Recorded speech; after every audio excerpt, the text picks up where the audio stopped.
सौभाग्य की एक बात यह है कि राजपाल यादव के जेल जाने की खबर ने पब्लिक को यह तो याद दिला दिया है कि किसी को चेक दे दिया तो पैसे अब देने ही पड़ते हैं। चेक वापस चला गया तो जेल भी हो जाती है। जब राजपाल यादव को हो गई तो किसी को भी हो सकती है।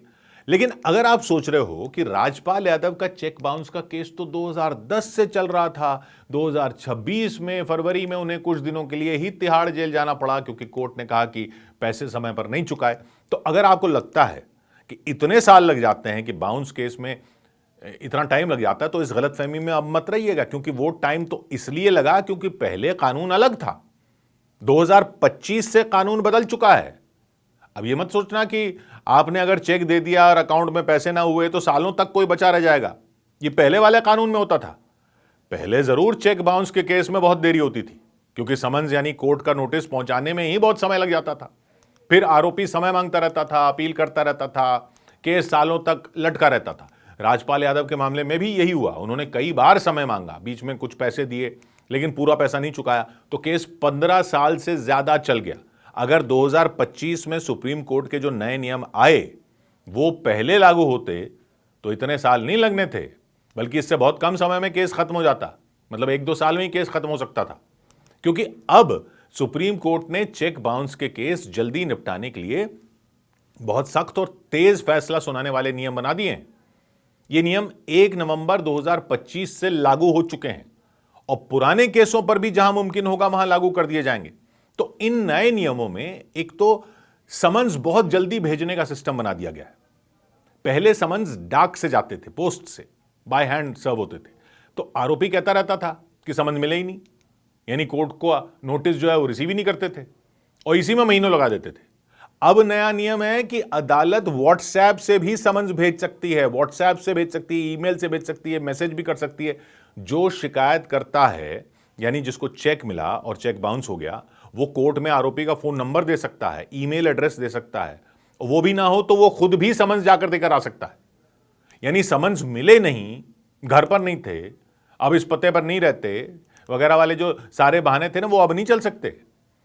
इससे अब आरोपी को जल्दी कोर्ट में हाजिर होना पड़ता है, भागने छिपने का मौका कम हो जाता है। राजपाल यादव के केस में अगर ये नियम पहले होते तो वो इतनी देरी नहीं कर पाते, इतना टाइम नहीं लगना था। दूसरा बड़ा चेंज जो कर दिया गया है वो ये कि अब पहले ही केस शुरू होते ही 20% पैसे देने पड़ सकते हैं। ये इंटरिम कॉम्पनसेशन का रूल आ गया है, यानी केस शुरू होने पर ही अदालत आरोपी से कह सकती है कि चेक की रकम का 20%, 20%, यानी राजपाल यादव के केस में जैसे 5 करोड़ का चेक था, तो उस 5 करोड़ का 20% यानी 1 करोड़ केस शुरू होने पर ही तुरंत शिकायतकर्ता को देना पड़ जाता। केस बाद में चलता रहता, लेकिन अब 20% पहले ही देने। अगर नहीं दिए तो जमानत भी नहीं मिलेगी और चेक देने वाले की संपत्ति भी जब्त की जा सकती है। या जैसे अब राजपाल यादव का 5 करोड़ का मामला तो ब्याज लगाकर 9 करोड़ का हो गया, तो उसमें 20% 1 करोड़ 80 लाख पहले ही देने पड़ जाते सुनवाई पर ही। ऐसा हो गया होता तो शायद इतना खिंचता भी नहीं मामला। और अब नए नियमों में वैसे भी अदालत केस जल्दी सेटल करने को बढ़ावा देगी, क्योंकि अब नियम बना दिया गया है कि अदालत पहली सुनवाई में क्या करेगी, पहली सुनवाई में दोनों पक्षों को आपस में बात करने को कहेगी, क्योंकि अगर आरोपी जल्दी मान जाता है, पैसे दे देता है, तो सजा कम हो सकती है। लेकिन अगर टालमटोल करता है तो जुर्माना फिर ज्यादा लगता है। यह नया नियम है। पहले आरोपी सालों तक कुछ पैसे देकर केस को टालते रहते थे, अब ऐसा मुश्किल कर दिया गया है, क्योंकि अब केस का समरी ट्रायल होने का नियम है। यानी समरी ट्रायल यानी केस जल्दी चला जाएगा, सबूत जल्दी रिकॉर्ड होंगे। आरोपी झूठी जानकारी देता है, जैसे अपना नंबर गलत बता दे, टाइम खींचने के लिए कुछ भी कर दे, तो नया नियम यह है कि यह सब करने पर उसके खिलाफ एक अलग से केस ठोका जा सकता है। हाई कोर्ट और डिस्ट्रिक्ट कोर्ट को इन नियमों को फॉलो करना पड़ता है और उनको कहा गया है कि पुराने लटके केस जो है ना, उनकी भी तेजी से सुनवाई करनी है। और अब सब डिजिटल हो गया है, यानी नोटिस डिजिटल जाएगा, पेमेंट डिजिटल होगी, सब ऑनलाइन हो चुका है, तो देरी कम होने के चांस है। यानी कुल मिलाकर ये नए नियम चेक देने वाले आरोपी के लिए बहुत सख्त कर दिए गए हैं, क्योंकि अब टालमटोल करने का मौका बहुत कम है।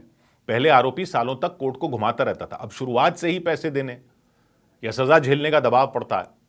राजपाल यादव जैसे केस में अगर ये नियम 2010 में होते तो शायद 2012, ज्यादा से ज्यादा 2015 तक ही केस खत्म हो जाता मैक्सिमम। रकम इतनी बढ़ती भी नहीं और शायद जेल भी नहीं जाना पड़ता। यानी अब चेक देने से पहले अकाउंट में पैसे जरूर चेक कर लिया कीजिए।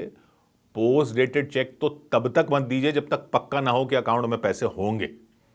अगर बाउंस हो जाए तो तुरंत पैसे चुकाने की कोशिश करो, क्योंकि अब कानून बहुत तेज और सख्त हो गया है। अगर आपने चेक दिया तो छोटी सी गलती बड़ा झमेला बन सकती है। देख लिया आपने राजपाल यादव के केस में। और अगर आप वो हैं जिसको चेक मिला है, यानी आपको किसी ने चेक दिया और वो चेक बाउंस हो जाए, तो आपके लिए तो नियम पहले से बेहतर जरूर हो गए हैं, लेकिन उसमें क्या है, आपको बहुत चीजों का ख्याल रखना है। नियम पता होने चाहिए ताकि कोई चूना ना लगा सके। राजपाल यादव को तो दिल्ली के एक बिजनेसमैन ने 5 करोड़ का लोन दिया था। चेक बाउंस होने पर केस किया तो केस 15 साल चला और आखिरकार 2026 में राजपाल को जेल जाना पड़ा। लेकिन अब 2025 में सुप्रीम कोर्ट के नए नियमों से चीजें तेज और आपके फायदे की हो गई हैं। अगर आपने किसी से पैसा लेना है, लेकिन उसमें सबसे पहले यह जरूर करना है कि एक तो चेक मिलने पर उसे 3 महीने के अंदर बैंक में जमा करवा देना है, क्योंकि चेक की वैलिडिटी अब 3 महीने की ही है।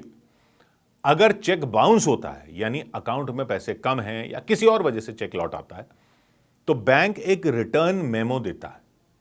यह सबसे इंपॉर्टेंट कागज है। उस रिटर्न मेमो में चेक के बाउंस होने की वजह लिखी होती। यह मेमो और चेक की कॉपी आपको संभाल कर रखनी है, क्योंकि अगर केस करना पड़ गया तो यह सबूत हैं आपके हाथ में। इन्हीं के आधार पर केस हो सकता है। और चेक देने वाला अगर आपको बहानों में उलझा दे तब भी देरी हो सकती है, तो उस बहानों में जाना नहीं है, क्योंकि बैंक का रिटर्न मेमो मिलने के 30 दिन के अंदर चेक देने वाले को आपको लीगल नोटिस भेजना है, तभी केस बनता है। 30 दिन के अंदर अंदर करना है ये। तो ये 30 दिन के अंदर अंदर करना है, ये जरूर याद रखना। जबानी चेतावनी दे दी या धमकी दे दी, इससे कुछ नहीं होगा। लिखित कानूनी नोटिस भेजना पड़ेगा आपको 30 दिन के अंदर अंदर, रजिस्टर्ड पोस्ट से या ईमेल से। अब तो व्हाट्सएप से भी भेजा जा सकता है, लेकिन सबूत चाहिए इसका कि आपने भेजा 30 दिन के अंदर अंदर। नोटिस में बताना होता है कि चेक बाउंस हुआ है, कितने पैसे देने हैं, 15 दिन में पैसे चुकाओ। 15 दिन का टाइम देना होता है इस नोटिस में, वरना नेगोशिएबल इंस्ट्रूमेंट्स एक्ट के धारा 138 के तहत केस कर देंगे। ये लिखना होता है कि हम केस कर रहे हैं, 15 दिन में दो। राजपाल के केस में शिकायत करने वाले ने यही किया था, लेकिन पहले नियमों में देरी होती थी।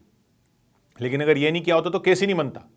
अब नए नियमों में नोटिस ईमेल या व्हाट्सएप से भी भेज सकते हैं, तो उतनी देरी नहीं होती। लेकिन 30 दिन के अंदर नहीं किया तो फिर आपका चांस गया। नोटिस की कॉपी और डिलीवरी प्रूफ सब रखना होगा आपको।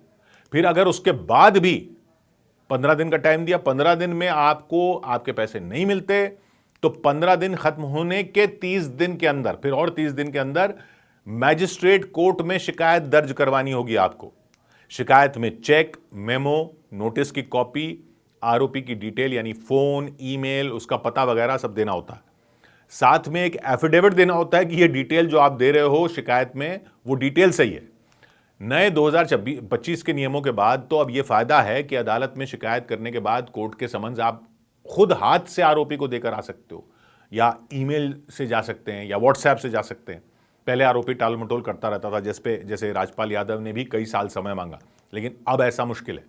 और अब कोर्ट में केस शुरू होने पर नए नियमों से आप इंटरिम कॉम्पनसेशन मांग सकते हो, जैसा हमने बताया, यानी चेक की रकम का 20%, 20% तक पहले ही मिल सकता है, ट्रायल शुरू होने पर ही।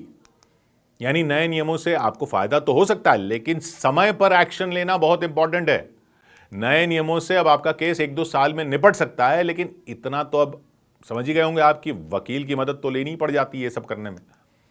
यह याद रखना कि यह कानून पैसे वसूलने के लिए है, सिर्फ सजा दिलाने के लिए नहीं है। तो छोटी छोटी गलतियां ना करना, सब प्रूफ जरूर रखना अपने पास। और वैसे तो बेस्ट यह है कि ऑनलाइन पेमेंट का ही रास्ता पकड़ लीजिए, चेक के झंझट में पड़ने की जरूरत ही नहीं है। 100 बात की एक बात।